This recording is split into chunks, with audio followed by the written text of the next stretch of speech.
300-ൽ പരം വൃക്കരോഗികൾക്ക് സൗജന്യ നിരക്കിൽ ഡയാലിസിസ് ചെയ്തു വരുന്ന ഇന്ത്യയിലെ ഏറ്റവും വലിയ ജനകീയ ഡയാലിസിസ് സെന്ററായ വടകര തണൽ ഡയാലിസിസ് സെന്ററിന്റെ ധനശേഖരണാർത്ഥമാണ് ചായപ്പറ്റ് സംഘടിപ്പിക്കുന്നത്.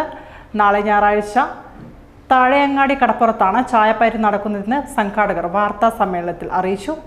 പ്രതിമാസം 40 ലക്ഷം രൂപ ചിലവ് വരുന്ന തണലിലെ പ്രവർത്തനങ്ങൾക്ക് പണം കണ്ടെത്താൻ മതജാതി രാഷ്ട്രീയ ഭേദമന്യേ വടകരയിലെയും പരിസര പ്രദേശങ്ങളിലെയും ജനകീയ കൂട്ടായ്മകൾ ധനശേഖരണ പരിപാടികൾ സംഘടിപ്പിക്കാറുണ്ട്. ഇതിന്റെ തുടർച്ചയായാണ് ചായപ്പയറ്റ് നടത്തുന്നത്.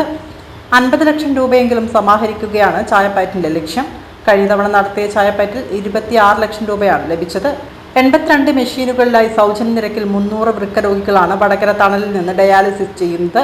നിലവിലുള്ള വൃക്കരോഗികൾക്ക് സാമ്പത്തിക ബാധ്യത കുറച്ച് ഡയാലിസിസ് ലഭ്യമാക്കുക, വൃക്കരോഗമുക്ത നാട് എന്ന ലക്ഷ്യത്തോടെ എക്സിബിഷനുകൾക്കും മറ്റും സംഘടിപ്പിക്കുക തുടങ്ങിയവയാണ് തണലിന്റെ ലക്ഷ്യം. 250 ഭിന്നശേഷിക്കാരായ കുട്ടികൾക്ക് സ്കൂൾ പഠനവും തെറാപ്പി സൗകര്യങ്ങളും കമ്മ്യൂണിറ്റി സൈക്യാട്രി യൂണിറ്റും പ്രവർത്തിക്കുന്നുണ്ട്. കൂടാതെ പാലിയേറ്റീവ് യൂണിറ്റുമുണ്ട്. 2008 വടകര കേന്ദ്രീകരിച്ചിട്ട് തണലിന്റെ പ്രവർത്തനം തുടങ്ങിയത്. 2007 അതിൻ്റെ ഒരു ഡിസ്കഷൻ. 2008 നമ്മൾ അതിൻ്റെ പ്രവർത്തനം വടകര കേന്ദ്രീകരിച്ച് തുടങ്ങി. ആദ്യമായിട്ട് അതിൻ്റെ ഒരു ബ്രാഞ്ച് നമ്മൾ അരിക്കുളത്ത് തുടങ്ങി. പക്ഷേ ഇന്ന് ഏകദേശം 560 സ്ഥാപനങ്ങളും 1500 MLCയും 2200 ജീവനക്കാരുമായിട്ട് ഇന്ത്യയിൽ 20ഓളം സംസ്ഥാനങ്ങളിലായിട്ട് ഇങ്ങനെ ഇതൊരു പടർന്ന് പന്തലിച്ച് നിൽക്കുക. വടകരയായിരുന്നു അതിൻ്റെ തുടക്കം.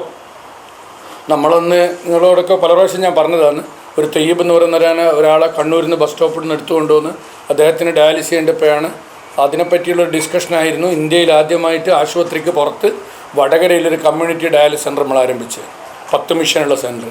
അതിൻ്റെ ഒരു പ്രയാസങ്ങൾ കണ്ടപ്പോഴാണ് നമ്മൾ നാട്ടിലുള്ള പ്രമാണിമാരെയും പൊതുപ്രവർത്തകന്മാരെ വിളിച്ചുകൂട്ടി 3 പഞ്ചായത്തുകൾക്ക് ഒരു സെൻറ്റർ നിലയിൽ ഓരോ സെൻറ്റർ നമ്മളിങ്ങനെ ഉണ്ടാക്കി കൊണ്ടുവന്ന് ഇന്ന് കേരളത്തിന് പുറത്ത് 4-5 സെൻറ്ററുകളായിട്ട് 88 ഡയാലിസിസ് സെൻ്ററായിരുന്നുള്ളത്.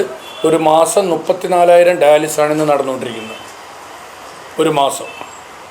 ഇതിനങ്ങനെ ഒരു പബ്ലിസിറ്റി ഒന്നും കൊടുക്കുകയില്ല. പക്ഷേ ഇന്ന് ഇന്ത്യയിലെ ഏറ്റവും കൂടുതൽ രോഗികൾ ഒന്നിച്ച് ഡയാലിസിസ് ചെയ്യുന്ന സ്ഥാപനം വടകരയാണ്. 86 മിഷനാണുള്ളത്. പിന്നെ 298 പേരാണ്. 300-305 ആളുണ്ടാവും. എന്തെങ്കിലും കോംപ്ലിക്കേഷൻ കൊണ്ട് 2-3 പേഷ്യൻസ് അങ്ങോട്ടും ഇങ്ങോട്ടും ആവും. 294 ആൾ ഇന്ന് ഡയാലിസിസ് ചെയ്യുന്നുണ്ട് അവിടുന്ന്. അപ്പം ഞാൻ ആ ഒരു നമ്പർ പറയാൻ കാരണം നമ്മളെ വടകരേൻ്റെ ചുറ്റുപാട് ജില്ലാ ആശുപത്രിയിൽ ഏകദേശം 130 ചെയ്യുന്നുണ്ട്. ധന്വന്തരിന്ന് ഓർക്കാട്ടിയുടെ സെൻ്ററുണ്ട്, വില്യാപ്പള്ളി സെൻ്ററുണ്ട്, പയ്യോളി സെൻ്ററുണ്ട്, നാദാപുരത്ത് സെൻ്ററുണ്ട്, വാണിമല്ലൊരു സെൻ്റർ വരാൻ പോകുന്നു, അരിക്കുളത്ത് സെൻ്ററുണ്ട്. എന്നിട്ടും ഈ സെൻ്ററുകളിലൊക്കെ പേഷ്യൻസ് വെയിറ്റിംഗ് ലിസ്റ്റിലാണ്. വാർത്താ സമ്മേളനത്തിൽ T I Nasar, Ilyas Tharuvana, Jameela Khader, R Noushad, Adiyeri Raveendran, Noufal Mandoodi, Yunus Orkatteri എന്നിവർ പങ്കെടുത്തു.